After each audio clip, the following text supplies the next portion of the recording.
Hi అండి. బాలామృతాన్ని ఎప్పుడు పొడిలాగే కాకుండా అప్పుడప్పుడు మనము చాలా రెసిపీస్ కూడా చేసుకోవచ్చండి ఈ బాలామృతంతోని. సో, బాలామృతంతోని మురుకులు కానీ, లడ్డూలు కానీ, ఇంకా చాలా రకాలు చేసుకోవచ్చు. బిస్కెట్లు, బూరెలు ఇలా డిఫరెంట్ డిఫరెంట్‌గా. అయితే నేను ఈ బాలామృతంతోని ఏం చేశాను అనేది ఈ వీడియోలో చెప్పబోతున్నాను.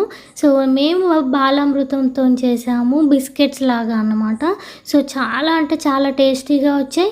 అండ్ ఇది చాలా హెల్తీ కూడా. పిల్లలు పొడిలాగా, పౌడర్‌లాగా తినకపోతే ఇలాగ ఏదైనా రెసిపీ మంచి స్నాక్స్ లాగా చేసి పెట్టండి, ఇష్టంగా తింటారు. నేను అస్సలు ఎక్స్‌పెక్ట్ చేయలేదు ఇంత బాగా వస్తుంది అనేసి.